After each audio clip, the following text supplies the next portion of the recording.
but people want to get to the cool stuff quick, you know. But building a good foundation, I think, is super important, and not forgetting that this is the most functional martial art for self-defense.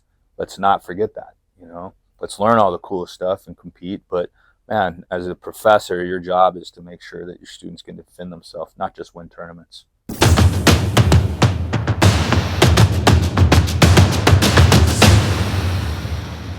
Here we are.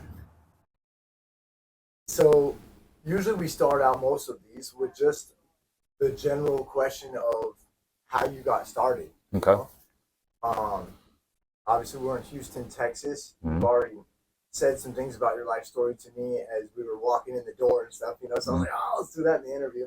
But just tell us how you got started, what got you into the martial arts, and your path. Sure. Well, like a lot of guys from my demographic, my age group, saw UFC one because I was in 1993. At the time, I was living in New Mexico. I was super fired up when I saw that. Was hanging around a bunch of knuckleheads then, skaters, punkers, gangsters. So we were out in the streets a lot doing stuff. So we got in a lot of fights and stuff in those days, but nothing like that. Seeing Hoist Gracie, this skinny guy, go in and do all these chokes and submissions, it's like never seen anything like that. So I got to do that. There was nothing like that in New Mexico. Fast forward till 1996, I moved to Houston.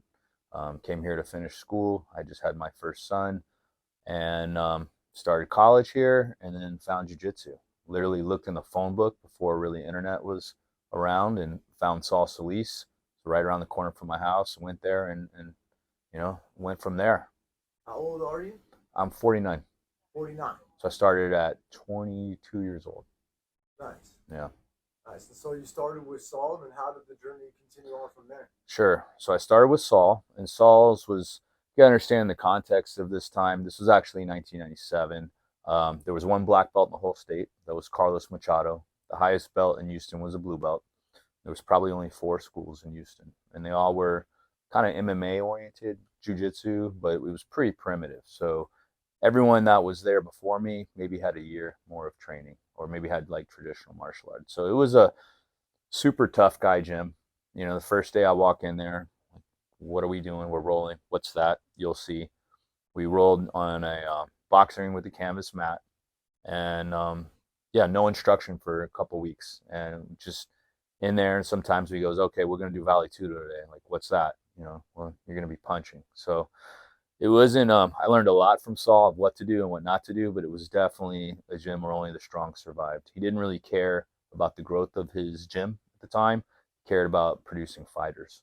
So, like in the early days, Rico Rodriguez was there, Tito Ortiz, Kevin Randleman, Mark Kerr. A lot of those guys started coming through like a couple years later.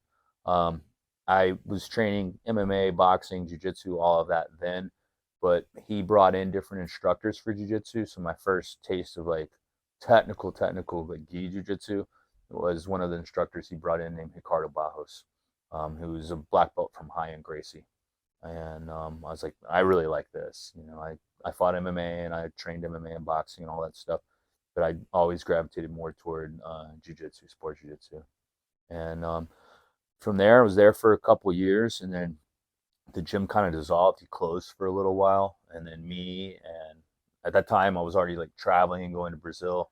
Fast forward to about 2004, um, me, Tim Crater, and Eves Edwards and Anthony Johnson, we were all training partners, but kind of all split a little bit, and we decided to open up a club. Just not really with the intention of creating a business. All of us but Eves had careers already. I used to be a concert promoter. Um, and just a little warehouse place for us to train and prepare for fights. And it turned into a business. And then started doing it full time a couple of years after that. And now I opened Revolution Dojo with those guys in 2004. And now we have 4 locations in Houston. Yes, I mean you guys from a guy who lived in Dallas for 13 years and knowing of you on the scene there, I've also respected the output of your teaching. I've seen your students, especially Dinko. Mm-hmm. He did a lot of competitions with us, but I also believe he did like a Purple Invitational and did like a round robin with dudes. Yeah. So then I watched people come out of here, and so it was real solid as well too. It was always good, respected. A lot of people when I first came here, not came here, but announced that I was coming here, like, oh, he's an awesome guy, Mm. Houston, blah blah blah. You know, a lot of good comments about that too. Um, is it just because you've been here a long time? Are you rough around the edges? Why they have so much respect for I the mean, OG? a, That's your hashtag, I right? mean, a big part of it is I was early on, and I've survived it. A lot of gyms have come and gone, Right. but I've been here before a lot of the people even trained that have gyms. So I've been doing this for a long time, and I've had a lot of students over the years. So I put the flag down pretty early in this market, and I just try to lead by example and just try to create a great culture that helps people change their lives through jiu-jitsu. Yeah. So And a lot of those names you mentioned earlier are iconic and yeah. legendary names that were training in the Houston area, and they went off to. I know some of those guys personally as well Mm-hmm. too, and they went off. And they're in a lot of different states Mm-hmm. now and Mm-hmm. doing their own thing. Some super successful. Someone on the UFC and had crazy Yeah. careers as well too.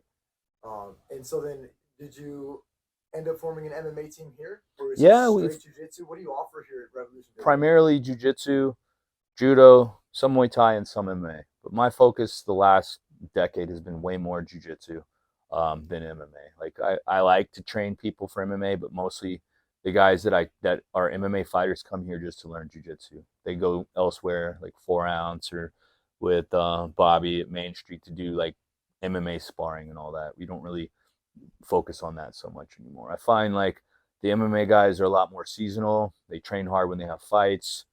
I want to train martial artists, not guys that just want to get their picture taken and get a couple fights and get out. That's kind of what we do here. Jiu-jitsu for everybody. We do it the right way, so our guys are tough, but um, you don't have to be a competitor to improve your life through jiu-jitsu. Understood. And so earlier you mentioned that you were still in the army. Yeah. Can you give us a little bit of a background in the military, and just as a question, do you train in the military or use your jiu-jitsu knowledge through the military at all? Yeah, so I actually got in the Army National Guard in 2013 at 39 years old. So I had to go through all these waivers. 38 years old, I had to go through a bunch of waivers, a bunch of bullshit to get in. Um, I got in because like I've already was established. I didn't need it. I was already established in life, had a good academy. I feel like I accomplished some things in the civilian world. And doing jujitsu, you run into a lot of people in the military and teach a lot of people in the military. And it was something that I didn't have the foresight to do when I was young. I didn't really have the knowledge of what was available, and nor the really desire. Like you, I grew up a skater, and I hated everything that was, you know, um, normal. Normal sports, America. Organized. Yeah. I mean, any organized stuff. I was an outlaw. Kind of mind state. So I regret not doing it earlier. But I was like, hey, man, the National Guard, I can come back to my regular job. So I went in. I'm an infantryman, 11 Bravo, and the National Guard. I'm in the 143rd, which is the only airborne unit in the National Guard, and it's great. I mean, it's got its pros and cons, but we get to do all the hardcore training and travel the world and learn some awesome things and see some great places. But come back and teach jujitsu and be with my family. And yeah, I'm a master combatives instructor in the Army, or I'm certified to be.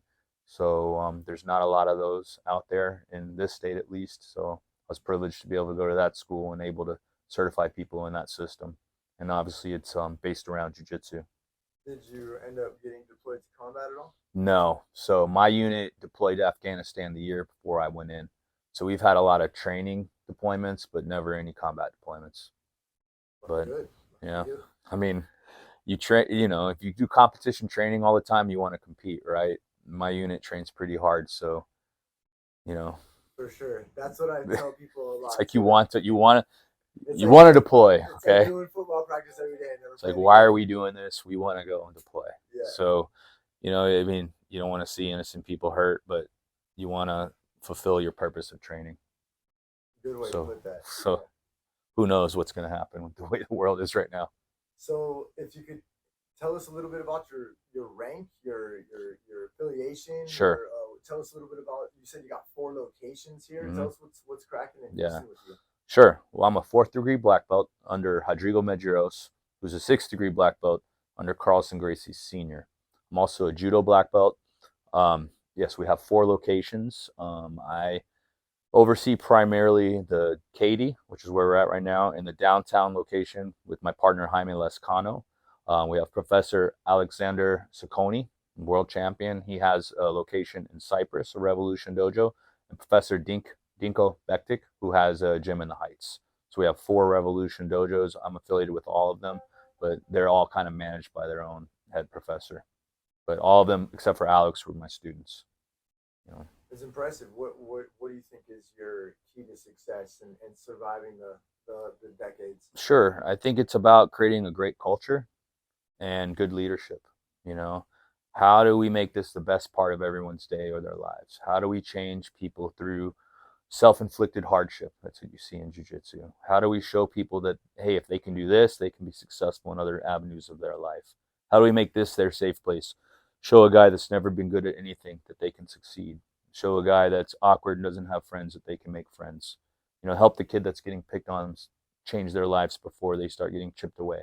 You know, so I think it's about, you know, creating the right culture. Of course, I'm proud of all the world champion titles that we've created here, and all my coaches are good competitors, and I still compete. But what makes me happier is seeing people change their lives, you know, for the better. And do you guys have any type of like having that many schools and been around for a long time? Do you guys have a introductory program or a beginner's course for to Yeah, make it comfortable for those yeah. people? We have intro classes where there's very little or no rolling that focus heavily on self-defense and helps build the building blocks of jiu-jitsu. But really, myself and most of my instructors will, if we see someone that's new, we encourage them to come to any of the classes. And it's quite easy to multitask and teach a new person to the side of a regular class. You know, I think you're going to grow more when you put them around when you put a new student around other higher students, because we're all going to help cultivate them. But I will pull them to the side and teach them something specific for their ability or their experience. Right. So that's kind of my philosophy, and I think it helps. I don't agree with, hey, you've got to be a beginner and stay in this class for 6 months and then you can go to the next one. That's just never been the way I've done it. I don't want to throw people to the you know, baptism by fire. I don't think that's the right way either. But I think that, like, we've got so many higher belts that are all here to help. And whether you realize it or not, in jiu-jitsu, you become a mentor as you get better because you're helping others. So it's not just me helping cultivate this culture, not just my other professors. It's everyone that's been there before the new guy. You You know. say that that you have a judo background as Mm-hmm. well. Mm-hmm. If you were to give yourself a flavor title, is this a takedown school, a guard passing school? You guard players, lapel players, or no gi dominant? It's everything, you know. I have my style. I do a lot of throws, but I pull guard a lot too. It's whatever gets the, yeah, I have more satisfaction for a good throw, but in jiu-jitsu, it's about how do you win? And you need to be balanced. There's plenty of guys that I could throw that I'm not going to throw because their guard is their best position. So I might pull guard and get the fight done as quick as I can, right? So it's about being smart. Guys that just, hey, I like judo, so I did judo tournaments, you know, but so I like having a well-rounded fighter, and also like to let people kind of have their own style. You know, we have a lot of different people that have different styles here, but I'd say everyone here is very comfortable in guard and half guard, and is better than average compared to other schools with takedowns too. And being around the game for a while, what's your opinion on the current state of jiu-jitsu? I mean, we've seen it go through waves. We've seen Mm-hmm. there's certain things like Barada Plata, for example, that will come into the game, but it's not a huge part of the game, Mm-hmm. but it's there and people use Mm-hmm. it. Then you Mm-hmm. got stuff like the Berimbolo where it's practically everywhere in the game now. Doesn't matter what affiliation or style you Mm-hmm. do. There's variations of it. But you got things like lapel guards that are somewhat slowing the game down and Mm-hmm. but still strategic. And then a lot more takedowns back in the day. Mm-hmm. How do you feel it's progressing or digressing? Sure. So I think at the highest level, it's better than it's ever been. But I say the average practitioner is worse than it's been because it's just gotten so big. So you get a black belt that gets promoted way before he or she should. What's going to happen to the people below them? Their standards are set so low. So you create a whole cycle of lowering the level of jiu-jitsu, of lowering the standards. So I've seen that. There's people that have schools that are black belts from legitimate black belt instructors on paper, everything's right, but they're more of like a purple belt level. Haven't competed, they don't have the knowledge, they don't have the time, all those things. Because jiu-jitsu is so big. When I was, I think within the first 5 black belts in Houston, and now there's well over 100 many homegrown that I have no idea who they are. Not that that's a, I need to know who they are, but it's just, it's gotten so big. So I'm trying to, over 100 schools in Houston now. So I think the highest level is higher than ever. The jiu-jitsu has evolved so much in the sport aspect, which I think is super dope. I love it. Like, however you can win the fight within the rules is great. But a lot of these high-level sport jiu-jitsu guys haven't really spent, or they don't focus as much on the self-defense aspect of it. So it's lost a little bit. Hey, what are we doing this for in the beginning? That needs to be implemented, I think. A lot of these schools don't teach the kids how to deal with punches and stuff like that, how to get out of headlocks.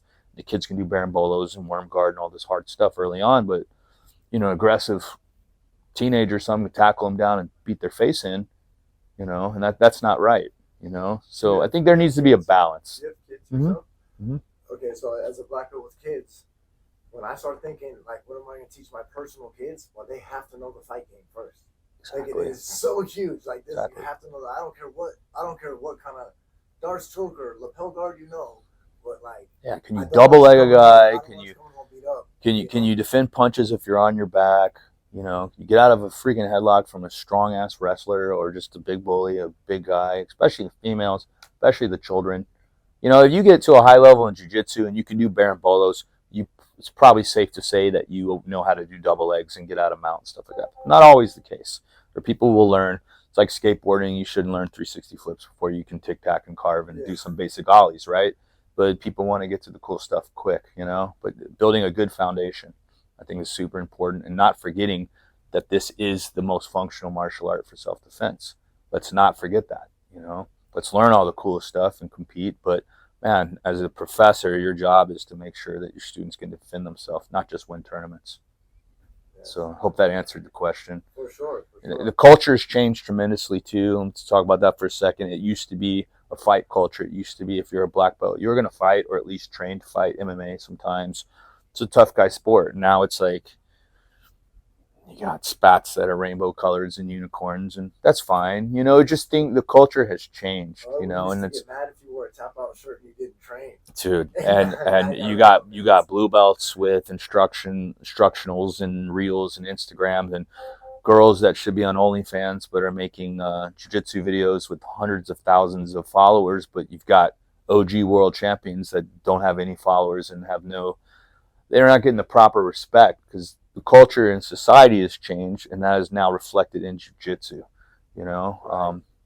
So there's lost a little bit of the respect to the heritage and the culture of jiu-jitsu. Like these days, a lot of these guys haven't seen UFC 1. They didn't know that the world championships used to be in Rio and Tijuca Tennis Club, and they don't know Elio Seneca and you know, some of these great guys, you know, that Shaolin, you know, they only know, you know, Gordon Ryan, or, you know, who's amazing, right? Who's amazing, right? But it's like, man, it's kind of sad to see people that were the innovators of the game 15, 20, 25 years ago are now like the new generation doesn't even know. And a lot of the new stuff isn't new. A lot of the leg entries and stuff aren't new. You can look at Ken Shamrock doing a lot of the honey hole and all the leg entanglements and stuff in Pride. Not as well as they're done now, but all that's new is the internet and the packaging. Stuff has been done before. There's only so many ways you can bend and break things, right? But someone gets out on YouTube first or makes a DVD set, they've invented it. No, not quite. Yeah, it is getting like MMA, where it's so huge in so many fights that if you're not continuously winning at the very top, then you're quickly forgotten. Forgotten, man. Yeah, this is why having a foundation of the school, if people want to fall back on a school instead of just competing. But it is getting to the point where people can compete and try to make a living off of it. That's a very small percentage, and you have to be really good at it. Yeah. It's not like you can be good. Good and really freaking good. Really good, and also have a certain type of personality that gathers attention. Yeah. Agreed. You know. Agreed. Well, speaking of that, I feel like there's a crowd gathering outside the door, getting ready for you to train. Sounds like it. Teach them.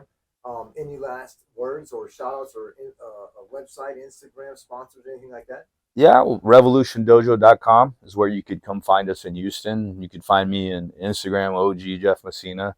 You guys, make sure you check out Brandon's tournament tomorrow in Houston and AGF. Great organization, and really, if you guys want to, competing is great to get yourself out of your comfort zone, to improve your jiu-jitsu, but really to improve your life. Doing things that you really don't always want to do that makes you nervous will force growth in your life. And yeah, that's pretty much it. There you go. Thank you, sir. All right, thanks, man.